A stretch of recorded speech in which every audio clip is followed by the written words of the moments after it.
दुर्योधन ने उस अबला स्त्री को दिखाकर अपनी जंघा ठोकी थी, जो उसकी जंघा तोड़ी गई। दुशासन ने छाती ठोकी तो उसकी छाती फाड़ दी गई। महारथी कर्ण ने एक असहाय स्त्री के अपमान का समर्थन किया तो श्री कृष्ण ने असहाय दशा में ही उसका वध कराया। भीष्म ने यदि प्रतिज्ञा में बंधकर एक स्त्री के अपमान को देखने और सहन करने का पाप किया तो असंख्य तीरों में बिंध कर अपने पूरे कुल को एक एक कर मरते हुए भी देखा। भारत का कोई बुजुर्ग अपने सामने अपने बच्चों को मरता देखना नहीं चाहता, पर भीष्म अपने सामने 4 पीढ़ियों को मरते देखते रहे। जब तक सब देख नहीं लिया तब तक मर भी न सके। यही उनका दंड था। धृतराष्ट्र का दोष था पुत्र मोह, तो 100 पुत्रों के शव को कंधा देने का दंड मिला उन्हें। 100 हाथियों के बराबर बल वाला धृतराज सिवाय रोने के और कुछ नहीं कर सका। दंड केवल कौरव दल को ही नहीं मिला था, दंड पांडवों को भी मिला। द्रौपदी ने वरमाला अर्जुन के गले में डाली, सो उनकी रक्षा का दायित्व सबसे अधिक अर्जुन पर था।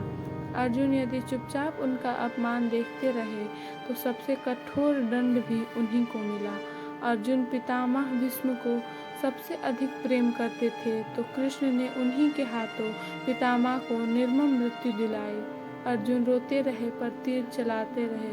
क्या लगता है अपने ही हाथों अपने अभिभावकों भाइयों की हत्या करने के ग्लानि से अर्जुन कभी मुक्त हुए होंगे?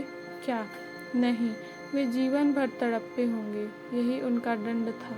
युधिष्ठिर ने स्त्री को दांव पर लगाया तो उन्हें भी दंड मिला। कठिन से कठिन परिस्थितियों में भी सत्य और धर्म का साथ नहीं छोड़ने वाले युधिष्ठिर ने युद्ध भूमि में झूठ बोला और उसी झूठ के कारण उनके गुरु की हत्या हुई। यह एक झूठ उनके सारे सत्यों पर भारी रहा। धर्मराज के लिए इससे बड़ा दंड क्या होगा। दुर्योधन को गदा युद्ध सिखाया था स्वयं बलराम ने। एक अधर्मी को गदा युद्ध की शिक्षा देने का दंड बलराम को भी मिला। उनके सामने उनके प्रिय दुर्योधन का वध हुआ और वे चाह कर भी कुछ न कर सके। उस युग में 2 योद्धा ऐसे थे जो अकेले सबको दंड दे सकते थे, कृष्ण और बर्बरिक। पर कृष्ण ने ऐसे कुकर्मियों के विरुद्ध शस्त्र उठाने तक इनकार कर दिया और बर्बरिक को युद्ध में उतरने से ही रोक दिया। लोग पूछते हैं कि बर्बरिक का वध क्यों हुआ। यदि बर्बरिक का वध नहीं हुआ होता तो द्रौपदी के अपराधियों को यथोचित दंड नहीं मिल पाता। कृष्ण युद्ध भूमि में विजय और पराजय तय करने के लिए नहीं उतरे थे, कृष्ण कृष्णा के अपराधियों को दंड दिलाने उतरे थे। कुछ लोगों ने कर्ण का बड़ा महिमामंडन किया है, पर सुनिए, कर्ण कितना भी बड़ा योद्धा क्यों न रहा हो, कितना भी बड़ा दानी क्यों न रहा हो, एक स्त्री के वस्त्र हरण का सहयोग का पाप इतना बड़ा है कि उसके समक्ष सारे पुण्य छोटे पड़ जाएंगे। द्रौपदी के अपमान में किए गए सहयोग ने यह सिद्ध कर दिया कि वह महानीच व्यक्ति था और उसका वध ही धर्म था। स्त्री कोई वस्तु नहीं कि उसे दांव पर लगाया जाए।